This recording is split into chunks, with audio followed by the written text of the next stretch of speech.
सत्य नाम को सुमर के तर गए पतित अनेक, तेहि कारण नहीं छोड़िए सत्य नाम की टेक। सरवर तरवर संत जन चौथा बरसे में है, परमार्थ के कारणे चारों धारी देह। जीवन यौवन राजमद अविचल रहे न कोई, जो दिन जाए सत्संग में जीवन का फल सोई।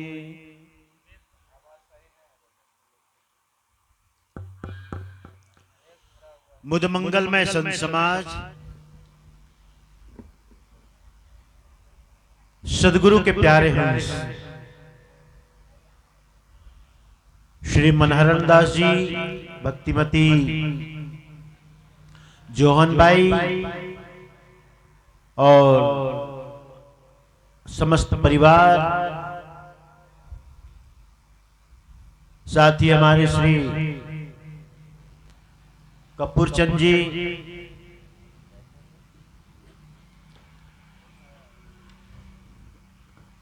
और सभी भक्तजन, कोटियाडी ग्राम में सत्संग का आयोजन किया गया है।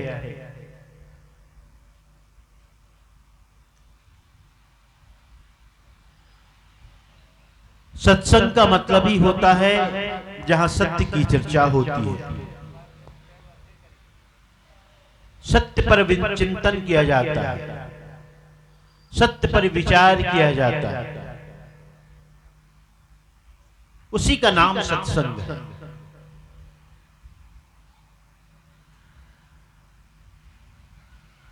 पुराणों में प्रसंग आता है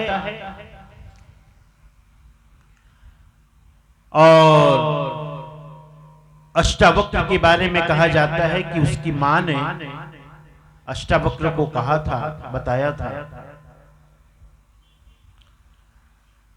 अल्पायु था अष्टावक्र, लेकिन बड़ा ज्ञानी था।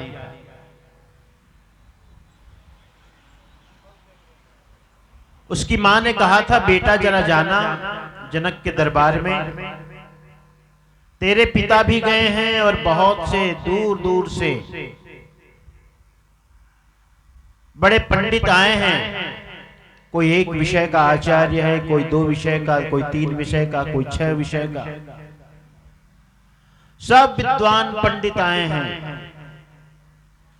और मुझे पता चला है सत्य पर चर्चा हो रही है, सत्य पर। सत्संग का मतलब जहां सत्य की चर्चा। उसकी मां ने कहा था, बेटा जाओ देखो जरा सत्य पर चर्चा हो रही है। अष्टावक्र बेचारा ज्ञानी तो था, लेकिन देखने में बड़ा कुरूप था, सुंदर नहीं था, और पिता के शाप से श्रापित था। कहा जाता है कि एक दिन पिताजी वेदों का पाठ कर रहे थे, उसकी मां सामने चावल पछोड़ रही थी, गर्भवती थी, गर्भ से थी। वेदों का पाठ कर रहे थे उनके पिताजी, तो गर्भ के भीतर से ही अष्टावक्र ने कह दिया, पिता श्रेष्ठ, सत्य है, वेदों में नहीं है, किताबों में नहीं है, स्वयं में है। अब बोलो बोलो, कोई अभी जन्म भी नहीं लिया, गर्भ से बाहर भी नहीं आया, और इस तरह किसी ज्ञानी पिता को टोक दे कोई। पिता के अहंकार को बड़ी चोट लगी। उसने कहा, कि जब तू गर्भ से बाहर नहीं आया है और इस तरह तू मुझे टोक रहा है, ज्ञान बता रहा है, जा तू जब जन्म लेगा, पैदा होगा तो 8 जगहों से तू टेढ़ा मेढ़ा पैदा होगा, 8 अंगों से टेढ़ा मेढ़ा होगा। और जब बेचारा जन्म लिया अष्टावक्र तो बिल्कुल टेढ़ा मेढ़ा। जैसे कभी कभी हम किसी बच्चे को देखते हैं, अब तो नहीं, सरकार बड़ी जागरूक हो गई है और पोलियो की टीका सारे बच्चों को जन्म के साथ ही दी जाती है। लेकिन कुछ बच्चे ऐसे हैं जो पोलियोग्रस्त हुए थे, उनको कैसे हम करते हैं, कैसी देखभाल करते हैं, उनको उठाना बैठाना चलाना कितना दूभर है। 8 अंगों से टेढ़ा मेढ़ा, एक जगह से नहीं। आदमी एक अंग से टेढ़ा हो तो उसके चलने फिरने में टेढ़ापन दिखाई पड़ता है। हाँ, उसकी चाल सुंदर नहीं बनती, अशोभनीय होता है देखने में। 8 जगहों से, कमर से टेढ़ी हो, कमर टेढ़ी हो, गर्दन टेढ़ी हो, हाथ पैर टेढ़ा हो, सोचो कैसा रहा होगा वो। मां ने कहा तो पिताजी को खोजते खोजते जनक के दरबार में चले गए। सिपाहियों ने भी रोका लेकिन भीतर चले गए पिता से मिलना। दरबार में जब पहुंचे तो उसकी विचित्र आकृति को देखकर चारों तरफ बड़े बड़े पंडित बैठे थे, पगड़ीधारी, भेष, तिलकधारी। पिताजी भी थे उनमें से। बीचों बीच जनक का सिंहासन था। जब देखे, अरे ये कौन आ रहा है, देखो भला ये कौन आ रहा है, जैसे कोई केकड़ा चलता हुआ आवे, जैसे कोई बिच्छू चलता हुआ आवे और बीचों बीच आ जाए, बिना पूछे आ जाए, किसी को पता ना रहे कि कौन आ रहा है और आ जाए।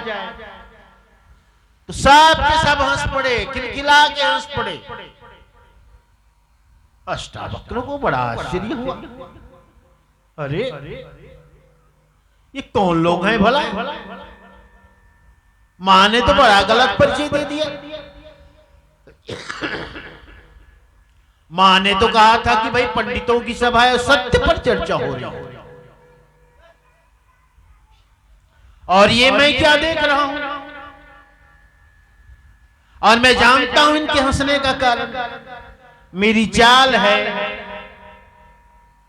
मेरी वक्र देह है, मेरा टेढ़ा मेढ़ा अंग है। इसको देखने में, इन सब को देखने में बड़ा असहज लग रहा है। ऐसा तो हमने पहली बार देखा। ये कौन है भला। मनुष्य जात तो जरूर है लेकिन मनुष्य जैसा नहीं है। सबको आश्चर्य। तो अष्टावक्र ने सोचा जो सत्य पर चर्चा करे उसकी दृष्टि तो फिर सत्य पर नहीं है, उसकी दृष्टि तो शरीर पर है, देह पर है। शरीर पर है, शरीरी पर नहीं। देह पर है, देही पर नहीं। आत्मा पर नहीं, चैतन्य पर नहीं।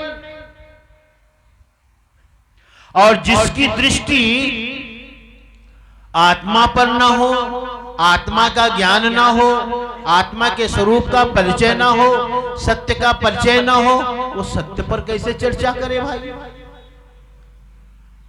ये तो हंसने का कारण मेरी विचित्र देह आकृति है। और जिसकी दृष्टि चाम पर है, जिसकी दृष्टि देह पर है, जिसकी दृष्टि चाम पर है, वो चमार ही हो सकता है।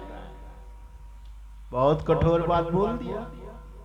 मां ने तो कहा था पंडित है, सत्य पर चर्चा हो रही है, लेकिन मैं तो देख रहा हूं ये सब के सब चमार।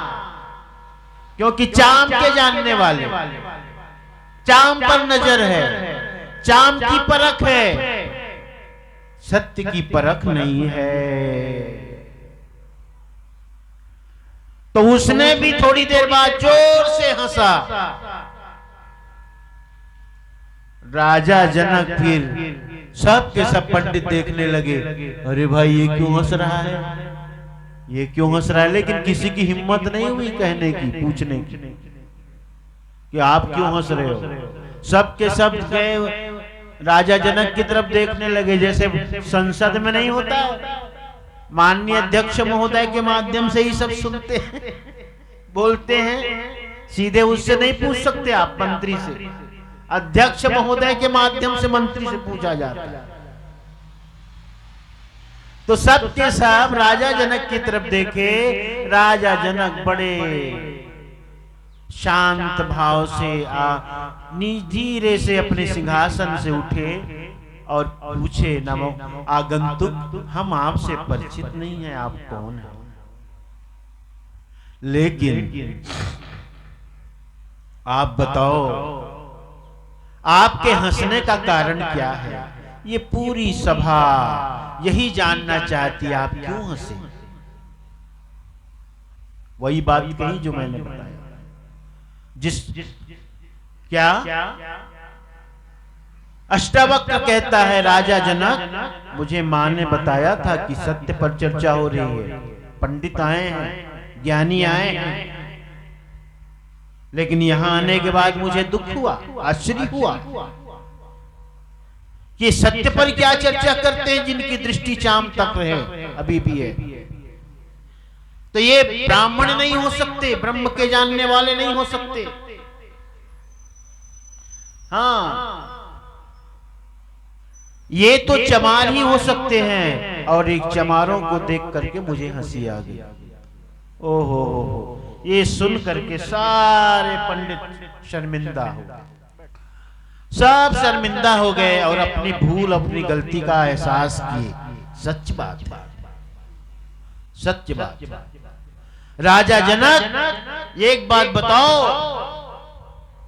क्या आकृति टेढ़ी मेढ़ी हो तो सत्य भी टेढ़ा मेढ़ा होता है? बताओ भला। अष्टावक्र ने पूछा था पंडितों से भी, राजा जनक को कहते हुए पंडितों से पूछा था कि बताओ, क्या आकृति टेढ़ी मेढ़ी हो तो उसमें रहने वाला सत्य में भी कोई टेढ़ापन होता है? होता है क्या? अरे पानी को किसी भी पात्र में रख लो, घड़ा में रख लो, सुराही में रख लो, थाली में रख लो, लोटा में रख लो, गिलास में रख लो, आकृति अलग अलग हो जाएगी, उसका तत्व बदल जाएगा, तत्व तो वही रहेगा। तो इनको परख नहीं है क्या? इनको ज्ञान नहीं है क्या? ये जानना चाहिए ना। यदि ये पंडित ज्ञानी है तो, और सत्य पर चर्चा कर रहे हैं तो। राजा जनक जब यह सुना तो बड़ा प्रभावित हुआ, और जब दूसरे दिन जाते थे अपने लाव लश्कर के साथ, राजा जनक कहीं जाते रहे हों, सामने से उसी अष्टावक्र को आते देखा, तत्काल सैनिकों को आदेश किया कि सब रोके जाएं। हाथी से उतरे, सैनिकों को कहा रुक जाओ, सवारी जाती थी, हाथी घोड़े सब सैनिकों के साथ, सवारी रोकी गई, हाथी से उतरे, सामने अष्टावक्र। जानते हो क्या किया था राजा जनक ने? ओहो, अद्भुत।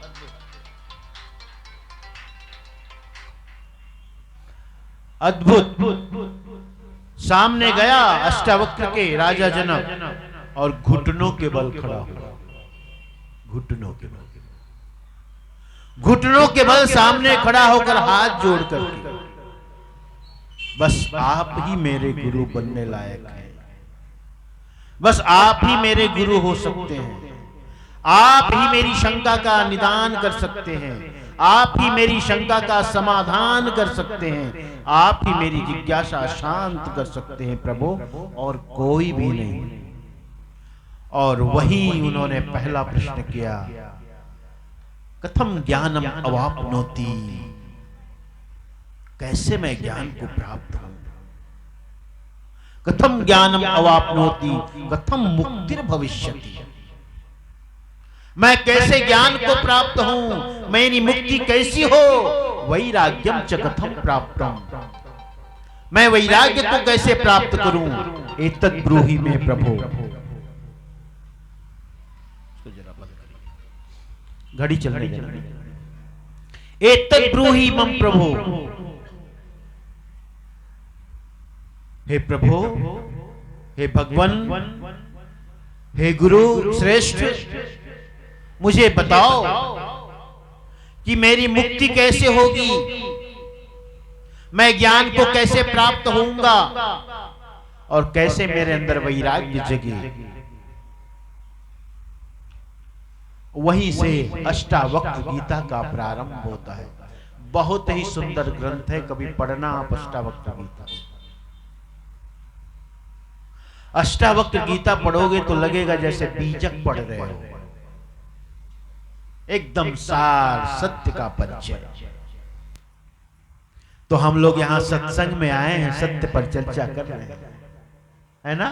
तो सत्य क्या है? साहब ने क्या कहा? सत्य का मतलब है जो सदा तुम्हारे साथ है और जो सदा तुम्हारे साथ जाए। असत्य क्या है? जो यहीं छूट जाए, यहीं रह जाए, वही असत्य है, वही मिथ्या है। जो बदलता जाए, जो एक रूप ना हो, तीनों अवस्थाओं में जिसके रूप में परिवर्तन होता रहे, वही असत्य है, वही मिथ्या है, वही माया है। साहब ने क्या कहा? संत संग चले सोई धन है, संतों छूटी जाई सो माया रे, छूटी जाई सो माया। है? साहब ने एक पंक्ति में एकदम व्याख्या कर दी, पहचान बता दी। और इससे युक्त बात कोई हो सकती क्या? सोचो भला, एकदम निर्णय वाली बात साहब ने कह दी। संग चले सोई धन है, जो साथ जाए, जो संग जाए। और संग और साथ कौन होता है? जो अपना होता है। अपना तो अपने आत्मा के अतिरिक्त दूसरा कोई अपना नहीं, शरीर नहीं अपना। और सगे संबंधियों की तो बात ही छोड़ो। संसार में हम लोग कहते हैं ये हमारा है, ये अपना है, ये अपना है। क्या तुम्हारा और अपना है भाई? बोलो, विचार करो। साहब क्या कहते हैं? संत सगा और गुरु सगा, अंत सगा निज नाम। तीन बात साहब कही, बताई। साहब ने तीन बातें बताई भाई। संत सगा और गुरु सगा, अंत सगा निज नाम। निज नाम मने सत्य नाम। निज नाम मने वही जो सत्य हमारे अंदर विराजमान है, वही सत्य नाम, वही निज नाम है, वही निरक्षर पुरुष है, वही एक नाम है। उस निज नाम का परिचय साहब ने लखाया, वही अपना है बताया, वही अपना है। तो तीन बातें बताई साहब ने, संत सगा, गुरु सगा और अंत सगा। एक शब्द जोड़ दिया, अंत। सगा तो गुरु भी है, सगा तो संत भी है। और संत और गुरु और निज नाम के अलावा साहब ने किसी को सगा नहीं माना भाई, किसी को नहीं। आपसे पूछे तो आप अपना सगा किसको बताते हो? आप बताते हो ना अपना सगा? अभी मनहरन को पूछूं ये कौन है सगा है साहब, यही तो बताएंगे। परिचय तो यही है ना संसार में, व्यवहार में तो यही परिचय है। सगाए हैं साहब, मेहमान है साहब। सगा मने संबंधी, और संबंध किसका? शरीर का। शरीर का ही तो संबंध। अच्छा बताओ ना, एक पिता और पुत्र के बीच में क्या संबंध है? शरीर का ही तो संबंध है। क्योंकि इस पिता ने पुत्र को जन्म दिया, शरीर दिया, इसलिए पिता हो गए। जन्म देने वाला पिता, जन्म लेने वाला पुत्र, शरीर का ही तो संबंध। पत्नी है, शरीर का संबंध। हाँ, और एक माता और पिता ने 4 बेटों को जन्म दिया और 3 बेटियों को जन्म दिया, 7 हो गए, आपस में भाइयों बहन हो गए। तो भाइयों बहन का संबंध क्या है? शरीर ही तो है ना, क्योंकि 7 ने, 4 भाई और 3 बहनों ने एक ही माता पिता को संसार में आने का माध्यम बनाया, साधन बनाया, शरीर ही बनाया। यहाँ भी आधार, शरीर ही आधार है और कुछ भी नहीं। तो शरीर जिसका आधार हो उसे हम संबंधी कहते हैं। शरीर का संबंध जिससे हो वो संबंधी, सगा, अपना। अब साहब ने जब निर्णय की बात ही कही थी, भैया ये तो फिर भी दूर है, ये तो फिर भी दूर है। स्वयं का शरीर भी अपना नहीं है, स्वयं का मन, बुद्धि, चित्त, अहंकार, अंतःकरण, चतुष्टय अपना नहीं है, कुछ भी अपना नहीं। साथ जो जाए वो अपना। क्या साथ जाता है? शरीर भी छूट जाता है, और शरीर जब छूट जाता है तो शरीर से जो संबंधित जो भी रिश्ते नाते हैं वो तो छूट ही जाना है। हम कहते मेरा घर, अपना घर, क्यों? क्योंकि हमने बनाया अपना, लेकिन शरीर आप नहीं हो। है वो क्या? बताओ। देखो, इसको बंद करो। हम लोग भी कहते जरूर हैं लेकिन उसको परखते नहीं। शरीर, हम लोग उसे परखते नहीं, उसे गुनते नहीं, उसे विचार करते नहीं। मैं आपको बताऊं, जरा ध्यान से सुनना। आप भी अपने आप को कहते हो कि मैं अजर अमर अविनाशी तत्व हूं, मैं शरीर नहीं हूं, मानते जरूर हो। स्वामी राम तीर्थ जो है बहुत ज्ञानी पुरुष हुए अपने देश में, और जब अमेरिका गए तो अमेरिका में बहुत लोग उनके ज्ञान से प्रभावित हुए। अब ज्ञानी ज्ञान की स्थिति में पहुंचने के बाद ये थोड़े कहेगा कि मुझे भूख लग रही है, तो कहते थे भाई कुछ ले आओ, शरीर को भूख लग रही है। तो सुनने में बड़ा अटपटा लगता था लोगों को, ये कैसा साधु है, कहते शरीर को भूख लग रही है। इसको ना एयर मोड में रखो, एयरप्लेन मोड में। हाँ, वो स्वामी राम तीर्थ जी ऐसे ही कहते थे, शरीर को भूख लग रही भाई जरा भोजन ले आओ, शरीर को नींद आ रही जरा बिस्तर बिछा दो। लेकिन वो परम ज्ञानी की पहचान है। हम कहते मुझे भूख लग रही है, क्या मुझे भूख लगती है? नहीं लगती। प्यास लगती है? नहीं लगती, शरीर को लगती। लेकिन शरीर से हमारा इतना घना तादात्म्य है कि हम शरीर की भूख को अपनी भूख मानते हैं, शरीर की प्यास को अपनी प्यास मानते हैं भाई, अपनी प्यास मानते हैं। लेकिन मैं जो आपसे कह रहा था कि हम भी अपने आप को मानते हैं कि मैं शरीर नहीं हूं, माना कि कहते हैं मेरा शरीर है ना, शरीर से हमारा तादात्म्य है, लेकिन मेरा शरीर। कभी आपने विचार किया अपने अंगों को हम कैसे कहते हैं? आपके आंखों में दर्द होती हो, दर्द होता हो आपके आंखों में, तो आप क्या कहते हो? मेरी आंख पीड़ा दे रही है। मेरी क्यों? मेरी क्यों? मैं क्यों नहीं? अगर आप आंख हो तो मैं कहूं मैं आंख। आप अपने हाथ को कहते हो ये मेरा हाथ, आज न जाने कैसे तो दर्द हो रहा है, सोने में कुछ गड़बड़ हो गई, क्या हुआ पता नहीं, आज मेरे हाथ में दर्द है। तो ये मेरा हाथ क्यों? मैं हाथ क्यों नहीं? हाँ? मेरा हाथ नहीं, मैं हम जब बोलते हैं तो अपने अंगों को कहते क्या है? मेरा पैर, मेरा हाथ, मेरे कान, मेरी नाक, मेरा मुंह, मेरी आंख, मेरे सिर, सबको मेरा मेरा मेरा मेरा कहते हैं। और मेरा का मतलब है जहां तुम नहीं हो तभी मेरा होता है।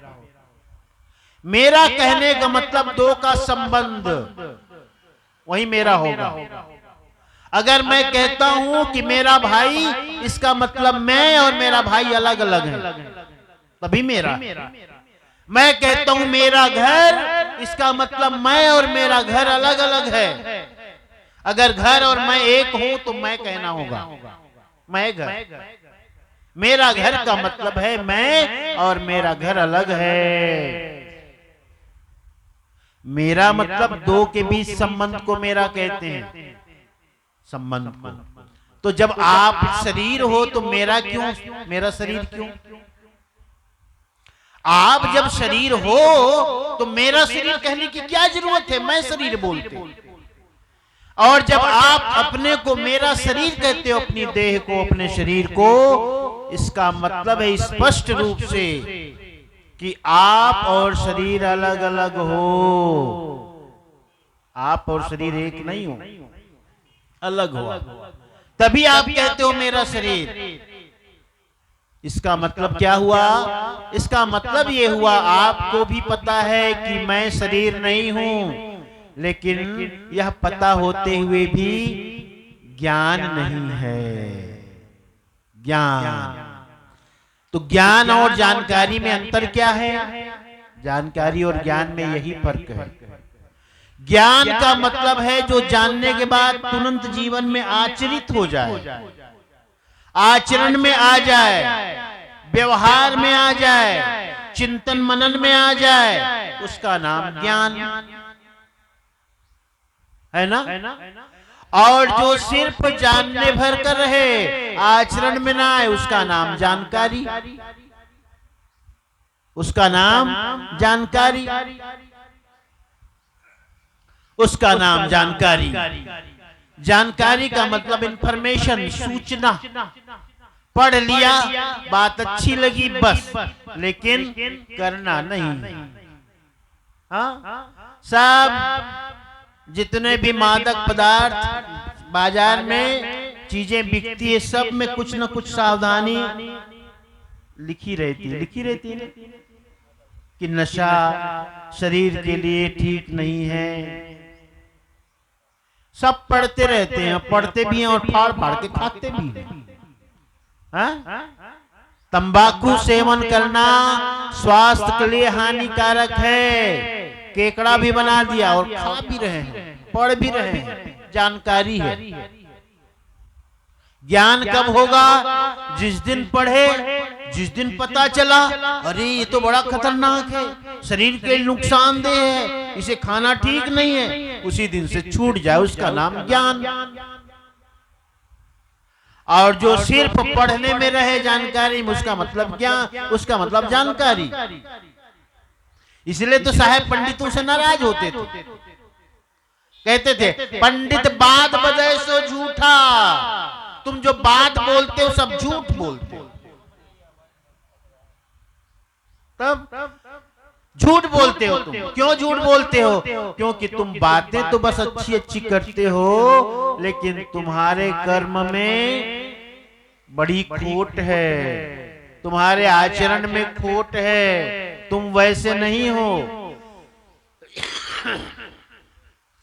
सत्य की चर्चा तो करते हो, ब्रह्म की चर्चा तो करते हो, लेकिन ब्रह्म की चर्चा करते हुए ब्रह्म जैसा आचरण नहीं है तुम्हारा। सत्य की चर्चा करते हो, लेकिन सत्य की चर्चा करते हुए भी सत्य की पहचान नहीं है, सत्य की परख नहीं है, सत्य का जीवन में आचरण नहीं है। इसलिए साहब नाराज होते थे। पोथी पढ़ पढ़ जगमुआ पंडित भयानक होए, ढाई आकर प्रेम का पढ़े सो पंडित हो। तो साहब क्या कहते हैं कि संत सगा और गुरु सगा, अंत सगा निज नाम। अंत सगा निज नाम का। सब सगा संबंधी को साहब ने खंडित कर दिया है, एकदम हटा दिया। नहीं नहीं, कोई नहीं सगा, सब बेकार की बात है। सगा सगा सगा जिसे तुम कहते, कोई सगा नहीं, कोई भी नहीं। सगा तो संत है, सगा तो गुरु है, और अंत में निज नाम। तो संत को और गुरु को सगा कहा, अंत में निज नाम को कहा, मतलब निज नाम और सत्य नाम को ही सर्वोपरि स्थान दिया, यानी गुरु और संत से भी ऊपर बताया। लेकिन संत और गुरु को भी सगा गिना है साहब ने, इसका कारण है क्योंकि जो संत है ना वो हितैषी हैं, आपके हित चाहने वाले हैं, आपकी आत्मा की उन्नति करने वाले हैं। इसलिए साहब ने इसे अपना गिना कि भाई ये भी अपनी है ना। संत से ही तो पता चलता है गुरु का, और गुरु से ही पता चलता है सत्य का, निज का।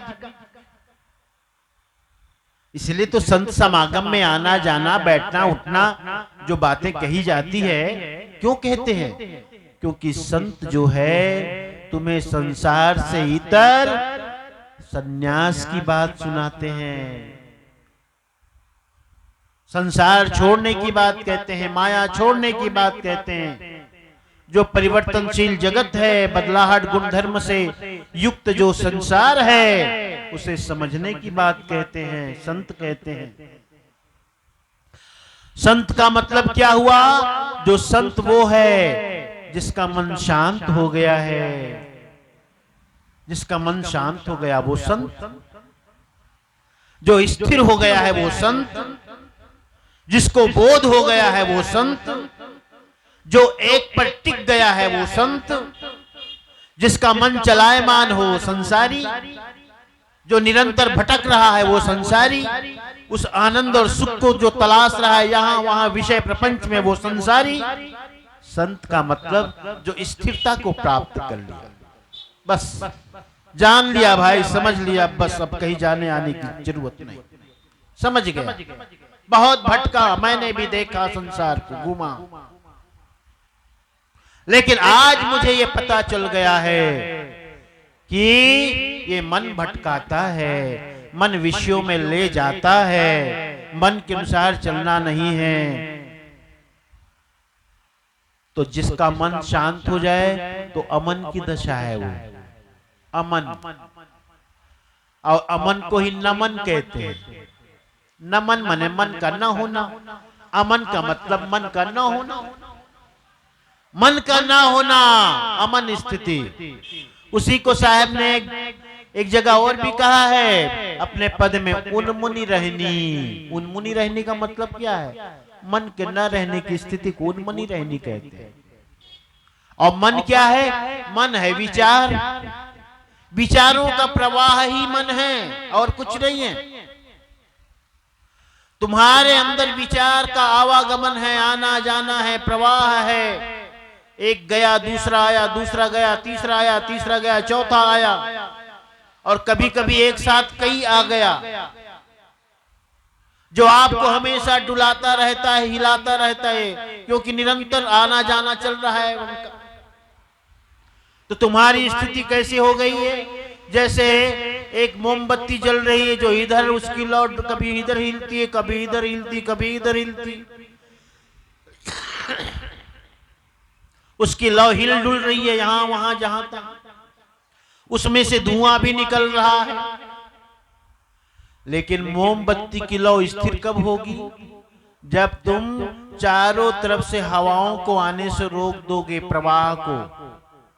खिड़की बंद कर दो, दरवाजे बंद कर दो, तो मोमबत्ती की लौ सीधी जलेगी।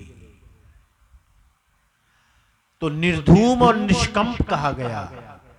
धुआं भी मत हो और कंपन भी ना हो। तो जब तक मन में वासना रहेगी, कामना चाहना रहेगी, आसक्ति रहेगी, अध्यास रहेगा, तब तक धुआं भी उठता रहेगा। जैसे गीली लकड़ी होती है तो वहां से धुआं निकलता है, क्योंकि विषय का गीलापन है, आसक्ति अध्यास का गीलापन है। और जिसका ध्यास, जिसकी आसक्ति, वासना, कामना तिरोहित हो गई है, मिट गई है, उसके अंदर कोई धुआं नहीं उठता, वो निष्कंप है, निर्धूम है, निष्कंप है, निर्धूम है। तो जो निष्कंप है, जो निर्धूम है, जो शांत है, वही संत है। और ऐसे संत की संगति करोगे तो तुम भी उसी तरह निष्कंप हो जाओगे, निर्धूम हो जाओगे, शांत हो जाओगे। संध्या पाठ में साहब बोले हैं नहीं, धर्मदास साहब को, साधु संत की अधिक महिमा, रहनी कुंड नहाइए, और काम क्रोध विकार परिहरि, बौरी न भव जल आइए। साधु संतों के साथ रहने का फायदा क्या है? उनका संग साथ करने का लाभ क्या है? रहनी, आचरण, आचरण के कुंड में नहाने का अवसर मिलता है। संतों के साथ रहोगे तो आचरण सीखने का मौका मिलता है। संत होते हैं निर्विकारी, संत होते हैं निर्दोष, संत होते हैं निर्मल, संत होते हैं शांत। तो जब उनके साथ रहोगे तो तुम्हारे अंदर से भी काम, क्रोध, लोभ, मोह, मद, मत्सर ये मिटता जाएगा, निकलता जाएगा, तिरोहित होता जाएगा। संग साथ का यही लाभ है, सत्संग का यही लाभ है। इसलिए साहब ने संत को अपना कहा, संत सगा, वो भी सगा है भाई।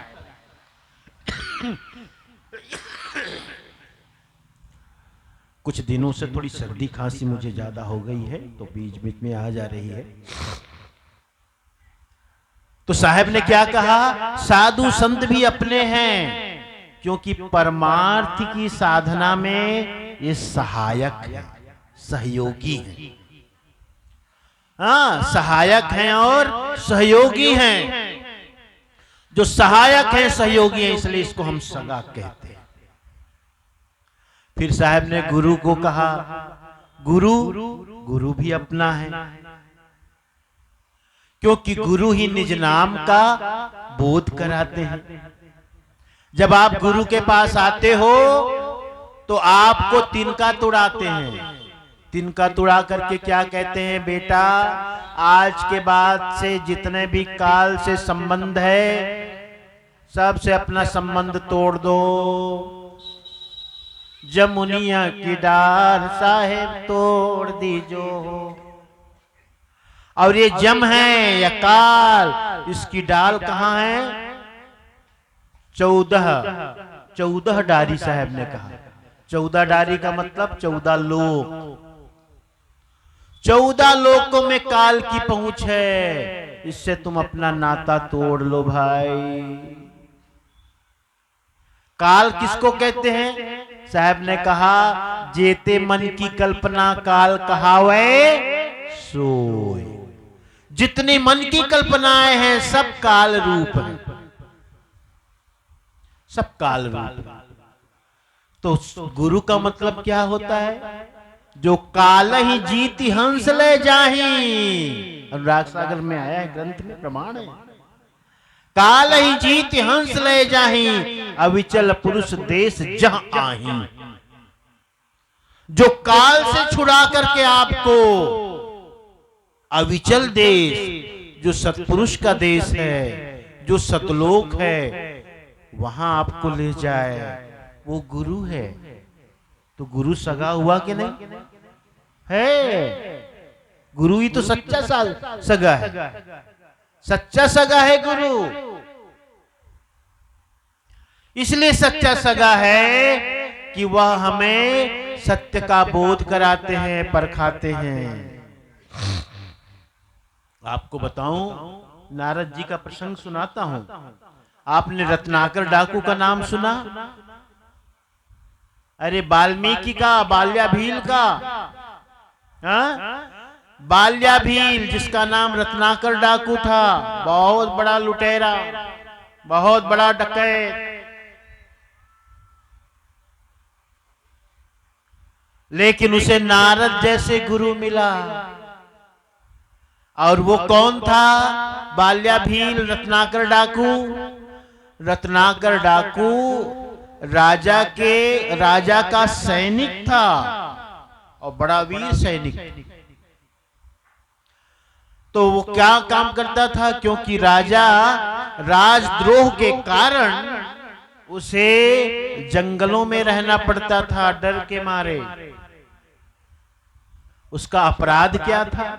उसका अपराध इतना ही था कि जो सैनिक विरोधी जो सेना है, विरोधी सैनिक हैं, यानी जो विरोधी राजा के सैनिकों को मारते थे सैनिक, और उनकी पत्नियों के साथ बलात्कार करते थे, जबरदस्ती करते थे, ये उसे पसंद नहीं था।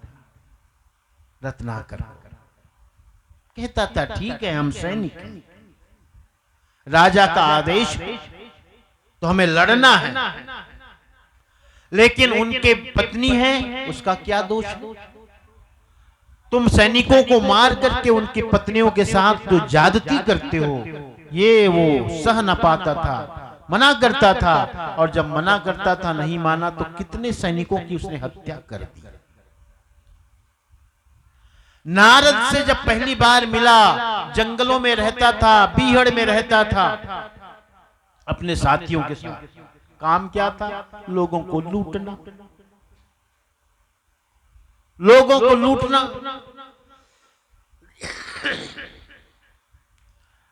दो बीहड़ में रहता था, जो वहां से राहगीर जाते थे, उनको रोक करके उनके पास जो भी होता था लूट लेते थे।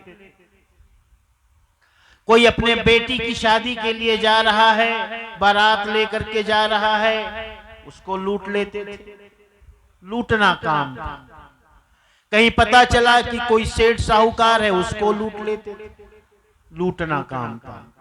हथियार के बल पर, अस्त्र शस्त्र के बल पर लूटने का काम करता था। नारद जी गए।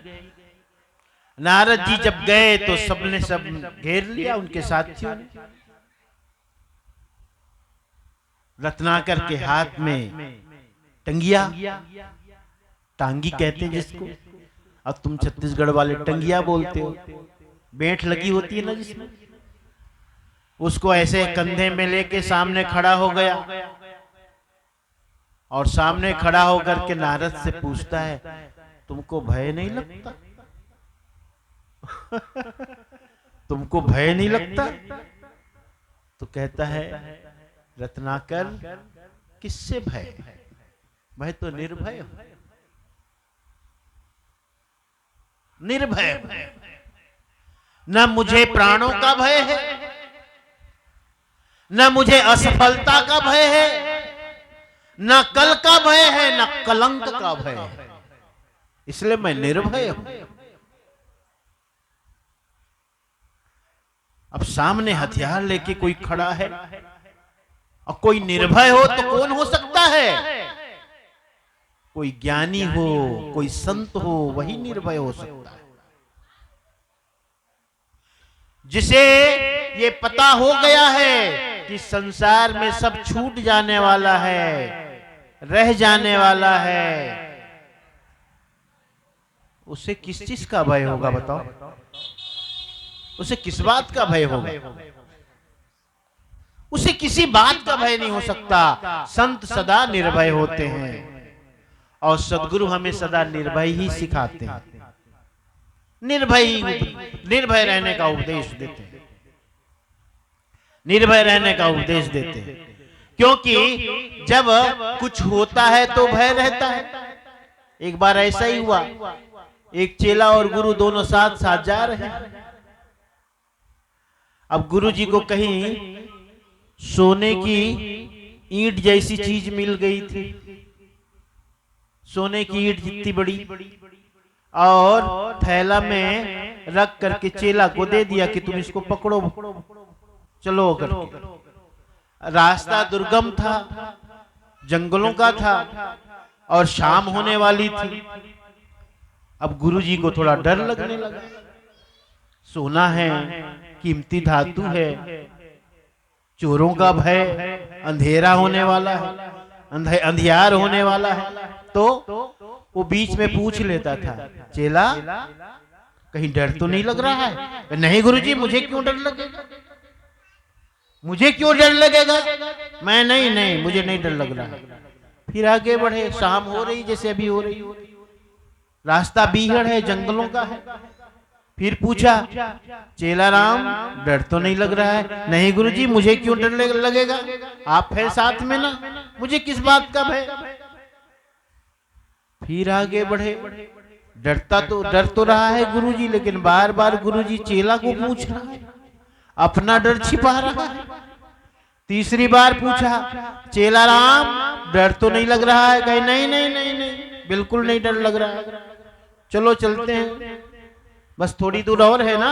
हाँ है तो थोड़ी दूर, लेकिन शाम हो रही है, डर तो नहीं लग रहा है? नहीं। थोड़ी दूर आगे बढ़े थे, देख कुआं मिला, कुआं, वहीं रुके, हाथ मुंह धोए। तो चेला ने एक काम किया, वो जो वो थैला था ना, थैला, उस थैला से उस सोने की ईंट को निकाल के कुएं में फेंक दिया, अब उसके ही बराबर का पत्थर रख दिया उसमें। फिर आगे बढ़े, फिर उन्होंने पूछा गुरु ने, चेला राम डर तो नहीं लग रहा है? ना बिल्कुल नहीं डर लग रहा, और जो डर का कारण था उसको मैंने कुएं में फेंक दिया कुएं में।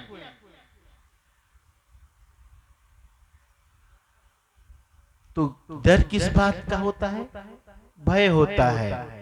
बाद में गुरु को कहना पड़ा कि भले ही ऊपर मन से कहा होगा, अच्छा किया तुमने, बढ़िया किया, लेकिन ऊपर मन से कहता रहा होगा। चेला ज्यादा ज्ञानी हुआ।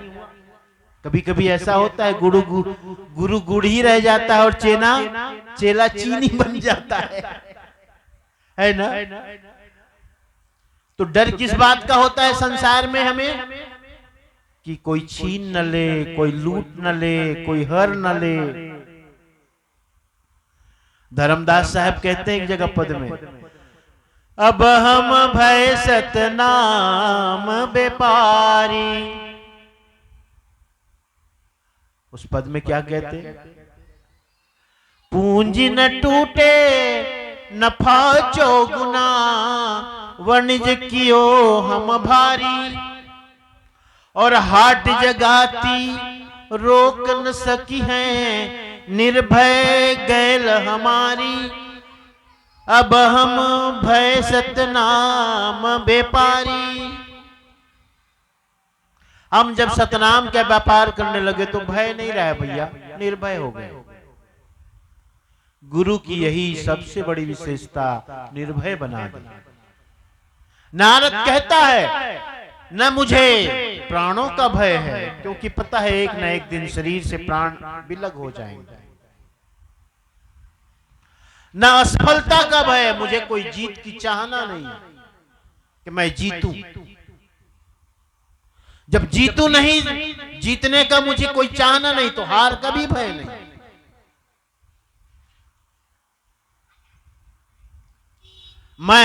मुझे हार का भी भय नहीं है, क्योंकि मुझे जीतने की कोई चाहना नहीं। अब सच तो है ना भाई, कोई आदमी को कैसे हरा सकता है जो पहले ही हार मान लिया हो? और जो हार गया हो उसको कैसे हराओगे तुम? जिसके अंदर जीत की ललक हो उसे हार का भय होगा, और जिसके अंदर जीत की ललक है ही नहीं, मिट गई है, उसे हार का क्यों भय रहेगा? तो कहते हैं मुझे प्राणों का भय नहीं है, असफलता का भी भय नहीं है, कल का भी भय नहीं कि कल क्या होगा, और न कोई कलंक का भय है, क्योंकि मेरे जीवन में ऐसा कोई दोष दुर्गुण नहीं है, दुराचरण नहीं है। कलंक कब लगता है? जब हमारा मन निर्दोष न हो, मन में दोष हो, खोट हो, कमी हो। कलंकित कौन होता है? कलंकित वही होता है जो अपनी इच्छाओं को दबाया हुआ है, और अपनी इच्छाओं को दबाया तो जरूर है, लेकिन जब समय आने पर उन इच्छाओं को प्रकट करता है गुप्त रूप से, हाँ, और कहीं देखने में आ जाता है तो कलंकित होता है। फिर अरे इस आदमी को हम क्या समझते थे भाई, ये क्या निकला, क्योंकि दमी हुई दमित इच्छा है, दबाई हुई इच्छा है, और जब उसको अनुकूल समय मिलता है तो वही विस्फोट होता है, और विस्फोट जब होता है तो देखने में आ जाता है, वही कलंक होता है। तो मुझे कल का भय है न कलंक का भय है। उसने कहा तुम निर्भय हो? नारद ने फिर पूछा तुम हो निर्भय? कहते हाँ मैं भी निर्भय हूं, न मुझे प्राणों का भय है। बात तो ठीक है, चलो तुम डकैत हो, लुटेरे हो, तो जान को हथेली पे रख करके काम करता है, समझ में बात आती है। प्राणों का भय, न मुझे प्राणों का भय है न असफलता का भय है। जो बात नारद ने कही वही बात इसने भी कही, न मुझे प्राणों का भय है, न असफलता का भय है, न कल का भय है, न कलंक का भय। जो मैं कर रहा हूं तो है ही, सब जानते हैं, दुनिया जानती है, अब क्या, जो होना था सो हो गया। फिर एक बात नारद ने और पूछी, अगर तुम्हें न प्राणों का भय है, न असफलता का भय है, न कल का भय है, न कलंक का भय है, तो इस बीहड़ में रहते क्यों? इस जंगल में छुप करके क्यों रहते हो? छुपने का मतलब ही है तुम्हारे अंदर भय है, क्योंकि तुम राजद्रोही हो। राजा का दंड, राजदंड का तुम्हें भय है, इसलिए तुम रहते हो। फिर अपना तर्क फिर सुनाता है, क्या मैं राजद्रोही? अरे मैंने तो कोई गलत काम किया क्या? मैं उन सैनिकों को मारा और राजा ने मुझे बगावत के जुर्म में मुझे यहाँ अपने सेना से अलग कर दिया और मुझे अपनी जान बचाकर इन भीड़ों में रहना पड़ा। मैं उन सैनिकों को मारा जो दुश्मन सैनिकों की पत्नियों के साथ जबरदस्ती करते थे, बलात्कार करते थे। क्या मेरा ये क्या मेरा अपराध है? नारद ने कहा दूसरे के पाप से तुम अपने पाप को सही सिद्ध नहीं कर सकते। जो तुम्हारा पाप है वो तुम्हारा है, जो दूसरे का है वो दूसरे का है, उसका वो जाने, उसका फल उसे मिलेगा। तुम सिर्फ अपनी चिंता करो। फिर नारद ने पूछा, एक बात बताओ, ये जो तुम लूट पाट करते हो, बेचारे गरीब सीधे साधे लोग, राहगीर जो कमाई कर दूसरे शहरों से अपने घर को जाते हैं, किसी को मकान बनाना है, किसी को बेटी की शादी करनी है, किसी को अपने माता पिता की दवाई करनी है, और तुम उसे लूट लेते हो। ये जो पाप करते हो, ये पाप कर्म कैसा पाप? ये क्या है पाप कर्म? फिर नारद कहते ये पाप कर्म है। दूसरों को सताना, दूसरों को लूटना, दूसरों को दुख देना, यही पाप। और ये जो तुम पाप कर रहे हो, पाप कर्म कर रहे हो रत्नाकर, ये ठीक नहीं कर रहे हो, ये पाप कर्म है। अब ये बताओ, इस पाप कर्म के निर्णायक कौन होंगे? ये तुम्हारे अपने संगी साथी कि तुम्हारे अपने? वही बात आई, अपनी। तुम्हारे अपने मने तुम्हारे अपने सगे संबंध, अपने माता पिता, पत्नी, परिवार, बच्चे, वो निर्णय करेंगे कि पाप है कि पुण्य, कि तुम्हारे साथी करेंगे। उसको बात थोड़ी जमने लगी, बात जचने लगी। यही तो संत की महिमा है भैया। हाँ, संतों के पास आकर के ही जीवन सुधरता है। बड़ा से बड़ा अपराधी हो, बड़ा से बड़ा कुकर्मी हो, इतिहास देखो, प्रमाण देखो, सब अगर आए तो संतों के पास आकर के ही सुधरे। उनका जीवन बदला तो संतों के सानिध्य में, संतों की शरण में आकर के जीवन बदला, ऐसे नहीं बदला। बात थोड़ी समझ में आने लगी। उसने कहा कि देखो, तुम चालाक बनने की कोशिश नहीं करो, मुझे बातों में उलझा करके तुम भाग जाना चाहते हो? नहीं नहीं, मुझे भागने की कोई ऐसी बात नहीं है। इसका निर्णायक कौन होगा ये बताओ? ये तुम्हारे सगी जो साथी संगी ये बताएंगे कि पाप क्या है पुण्य क्या है, और जो तुम कर रहे हो कि तुम्हारे अपने करेंगे। कहते हैं देखो, मैं जो भी कर रहा हूं अपने परिवार के लिए कर रहा हूं, उनके सुख के लिए कर रहा हूं। आप कहते हो जो तुम कर रहे हो उसके जिम्मेदार सिर्फ तुम हो। अरे मैं परिवार के सुख के लिए कर रहा हूं, परिवार के लिए कर रहा हूं, तो इसमें भागीदार परिवार क्यों ना होंगे? नारद ने कहा अरे भाई, कहते हैं ना कंगन को आरसी क्या, जो हाथ में कंगन पहना हो उसे दर्पण की क्या जरूरत? तुम जाओ ना पूछिए आओ, परिवार से पूछाओ, माता पिता से पूछाओ, संतान से पूछाओ, पत्नी से पूछाओ। रत्नाकर कहता है ठीक है मैं जाता हूं। साथियों से कहता है देखो ठीक से इसको ध्यान रखना, ये साधु भागने न पावे, कड़ी नजर रखना इस पर। गया वहां, गया, पिताजी बुजुर्ग थे, देखते ही बोल पड़ा क्या बात है रत्नाकर, आज जल्दी आ गए, कोई मोटा आसामी हाथ लगा क्या? अंदर गया, पत्नी से पूछा एक बात, क्या हुआ स्वामी? पत्नी ने कहा क्या हुआ स्वामी, जल्दी आए और बेचैन दिखते हो, व्यग्र दिखते हो, क्या कारण है, क्या बात है? कंधे पे ऐसे फरसा लिया, कुठार लिया, टांगी लिया। एक बात मुझे बताओ, मैं जो भी लाता हूं इस परिवार के लिए, तुम्हारे लिए, इसमें हिस्सेदार तुम हो कि नहीं हो? ये जो भी मैं लाता हूं, चाहे पाप करके लाता हूं, कैसे भी करके लाता हूं, तो उसमें तुम हिस्सेदार हो, तुम मेरी पत्नी हो। पत्नी कहती है कि स्वामी जब हमारा और तुम्हारा ब्याह हुआ, विवाह हुआ था, तो हमने संकल्प लिया था, कसमें खाई थी कि हम सुख और दुख में तुम्हारा साथ निभाएंगे। पाप में थोड़े कहे थे कि पाप में हम हिस्सेदार होंगे। चुप रह गया, चुप रह गया। आज पहली बार जाते जाते पिता से पूछ गया, पिता ने भी यही कहा बेटा तुम कहां से लाते हो, कैसे लाते हो, पाप करके लाते हो कि कमा करके लाते हो, हमें क्या पता, हम तो तुम्हारे पिता हैं,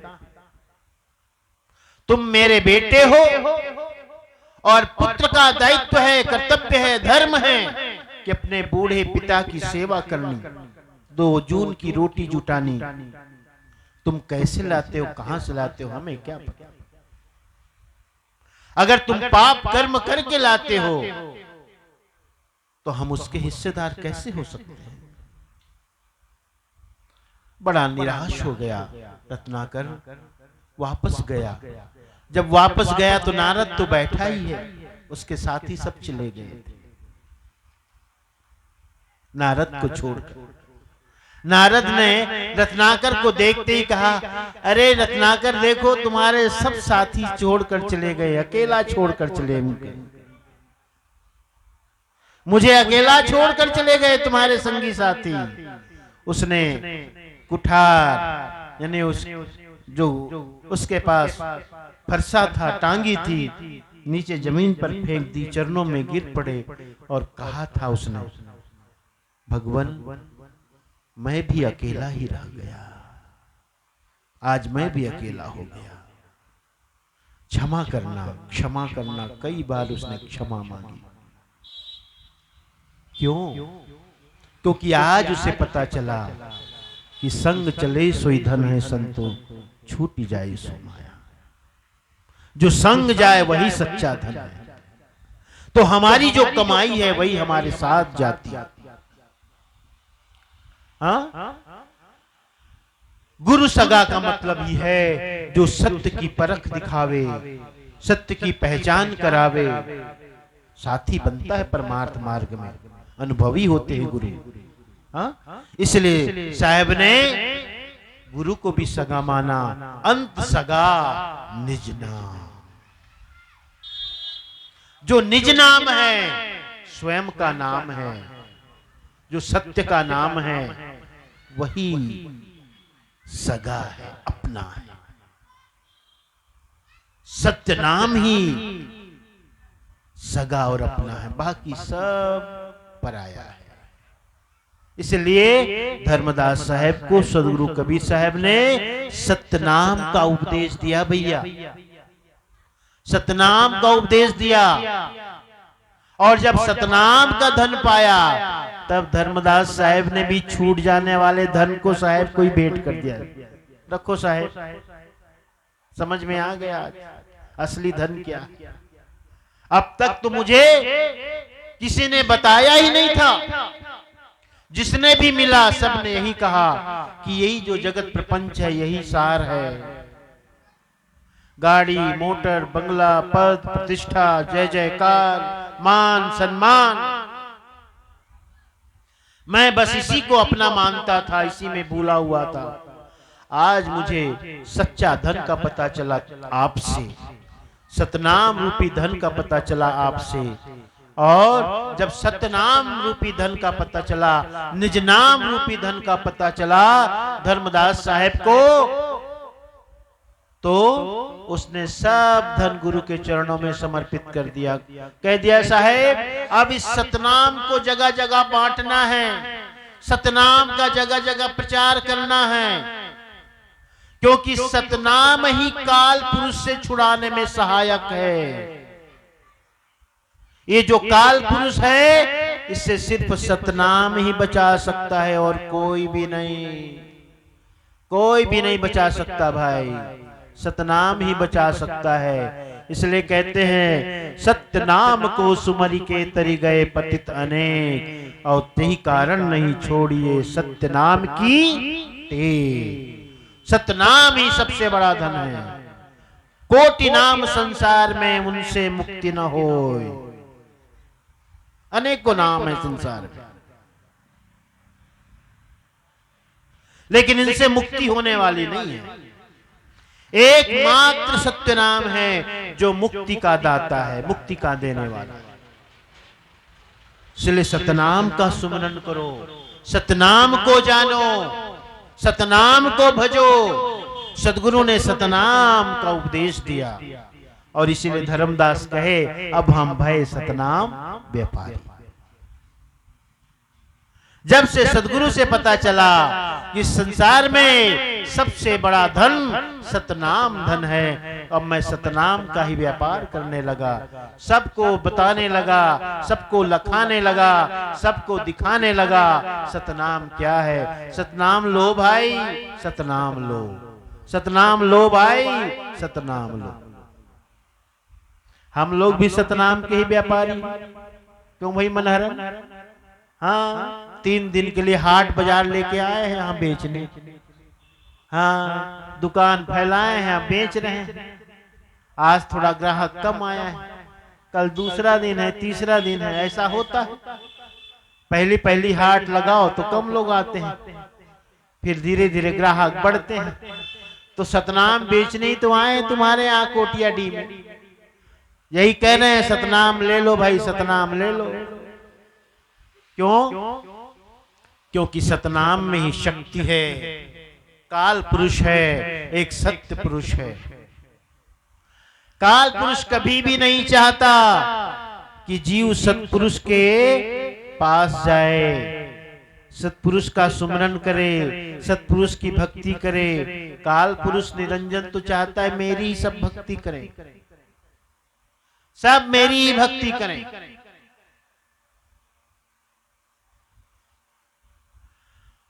तो मेरी भक्ति करें, ऐसा करने के लिए न जाने वो क्या क्या उपाय करता है, क्या क्या छल करता है, क्या क्या प्रपंच करता है।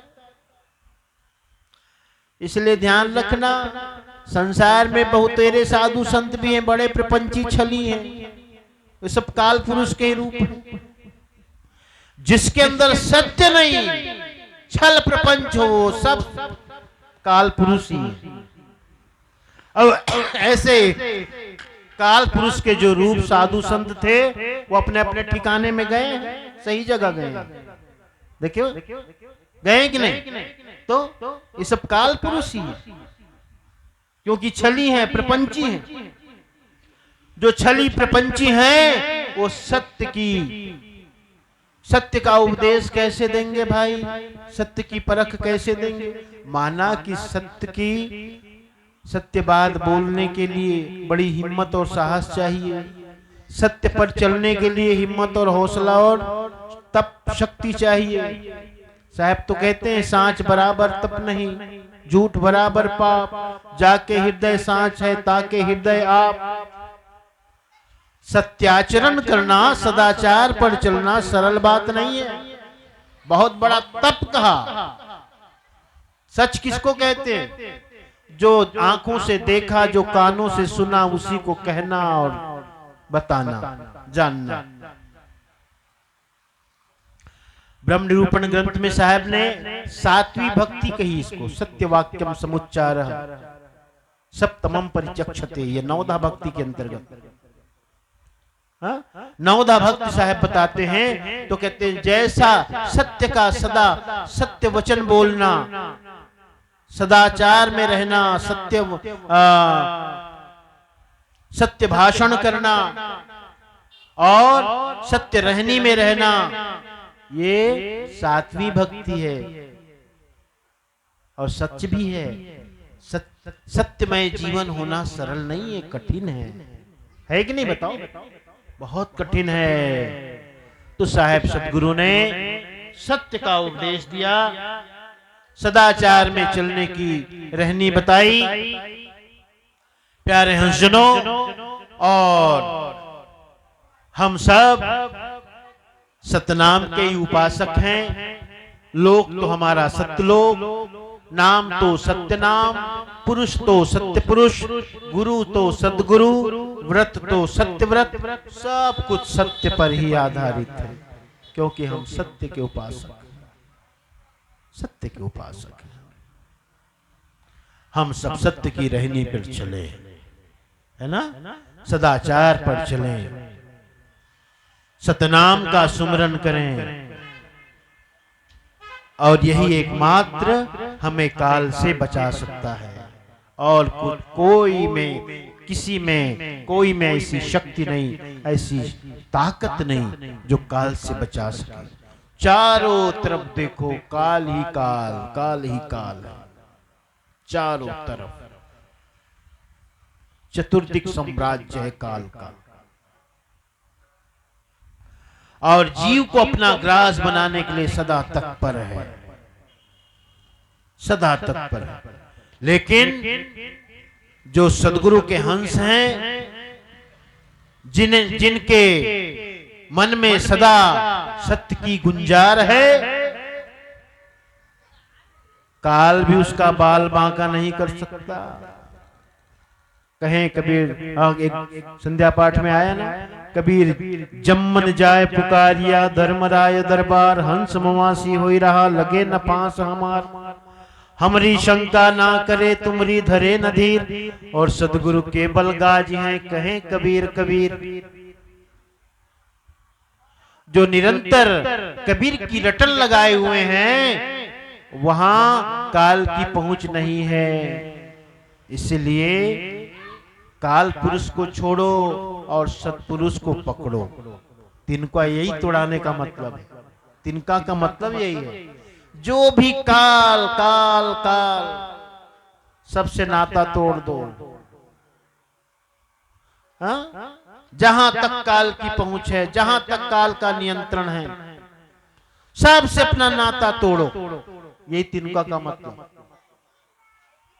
जब नाता टूट जाएगा तो सत्य से नाता जुड़ जाएगा। इन वचनों के साथ आज के सत्संग सत्र का समापन किया जाता है। कल हम समय से पुनः इस मंच पर और इस स्थल पर हाजिर होंगे। बोलो सदगुरु कबीर साहेब की जय।